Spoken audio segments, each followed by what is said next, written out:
Hi folks, welcome to today's video where we dive into the broad field of international automotive cybersecurity, its related standards and guidelines.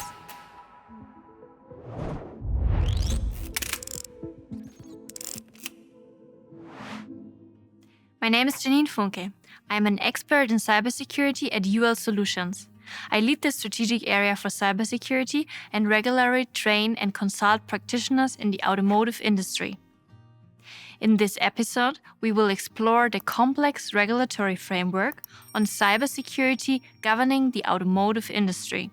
For this, we take a closer look at selected international standards and guidelines and their interfaces with ISO SAE 21434.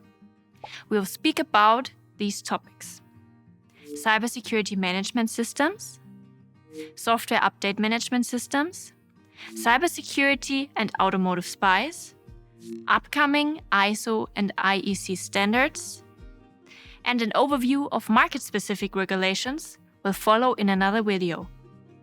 Currently, the automotive industry faces a myriad of regulations and standards designed to ensure vehicle safety and security.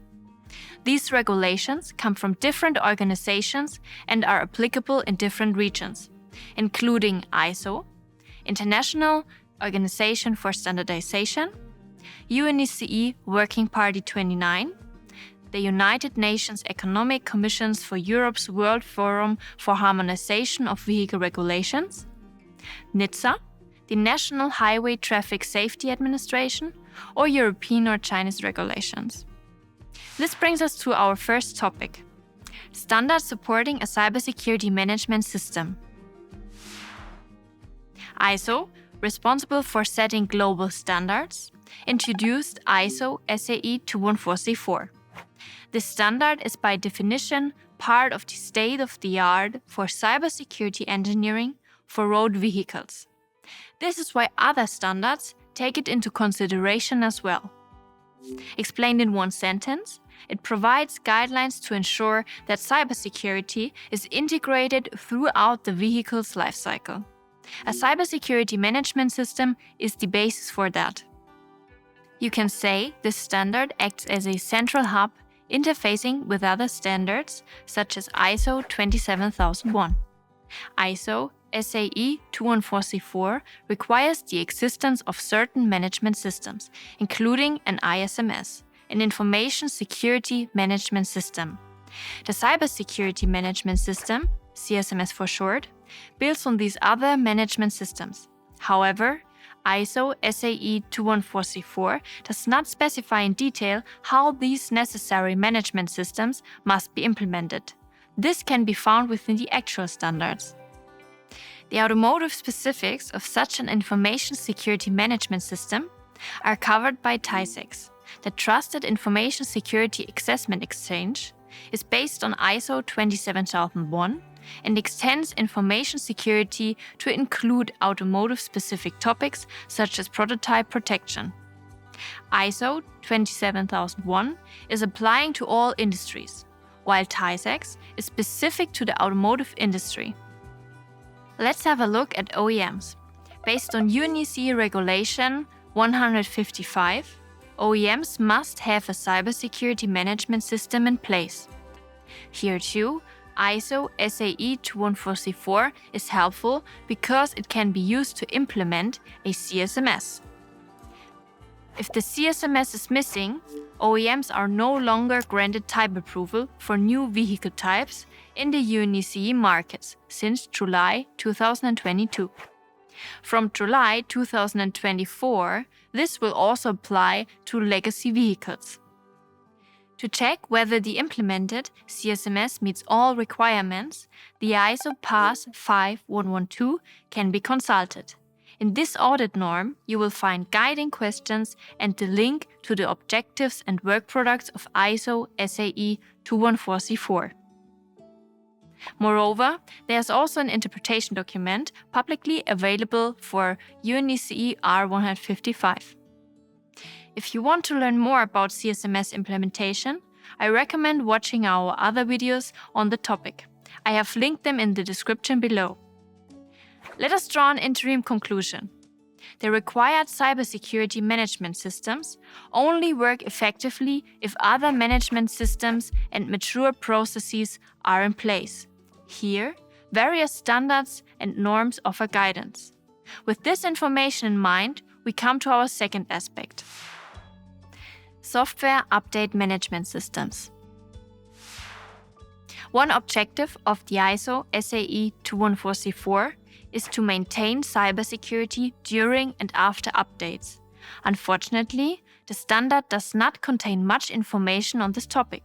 Therefore, there's a dedicated standard, ISO 24089, which focuses entirely on software update engineering, on the security and safety of the overall process.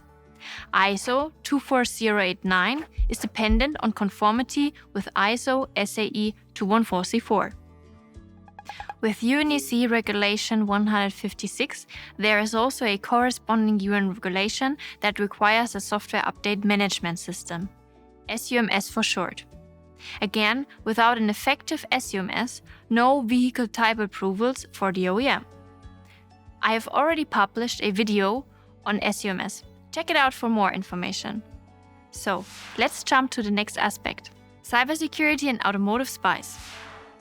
Automotive SPICE for cybersecurity, which is based on the ISO SAE 21434, can help to assess the process-related cybersecurity risks in your product development.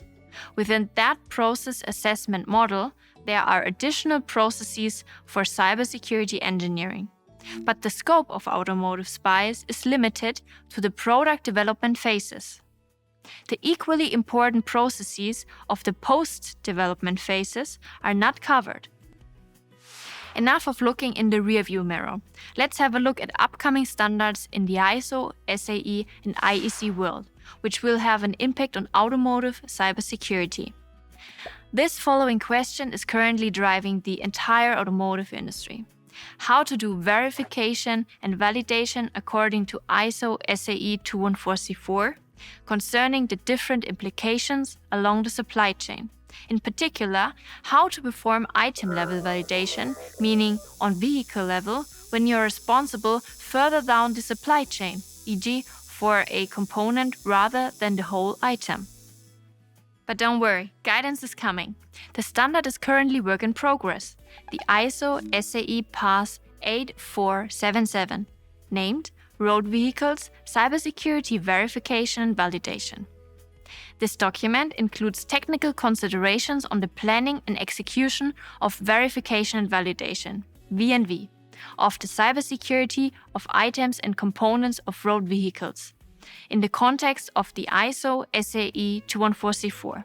The release is planned for 2024.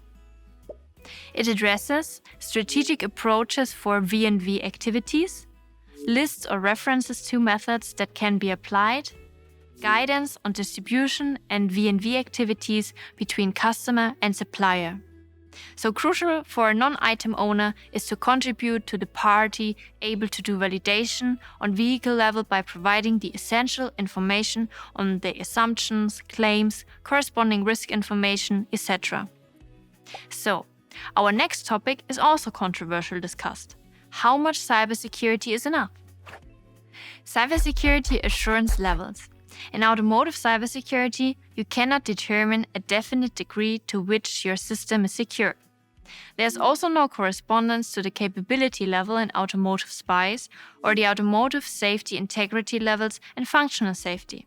This leads to uncertainty whether the measures taken are enough. For this, another standard is in progress, the ISO SAE PAS 8475, Road Vehicles, Cybersecurity Assurance Levels, and Targeted Attack Feasibility. This document elaborates on the cybersecurity assurance level concept and introduces the targeted attack feasibility concepts, both within the context of cybersecurity engineering for road vehicles in accordance with ISO SAE 21434. It describes the conceptual models, main principles, and relationships between CAL, TAF, and other concepts. It provides guidelines to determine and use CAL and TAF for cybersecurity engineering of items and components. As a conclusion, we can formulate this takeaway. Cybersecurity assurance levels create a concept to determine the state of security for items and components. The international regulatory world around automotive cybersecurity can be quite complex. If you have questions or need support, please feel free to reach out to us. This was a very tough ride across the world of automotive cybersecurity standards. So, you get hints to these aspects and related standards. Cybersecurity management systems, software update management systems, cybersecurity in Automotive SPICE, upcoming ISO and IEC standards. I've also prepared a free white paper on this topic in case you want to go through my advice again. A link to the white paper is shown below in the video description. If you learned something new today, give this video a thumbs up. You can also subscribe to our channel so you don't miss any of our videos. Click on the video and keep on watching. See you soon!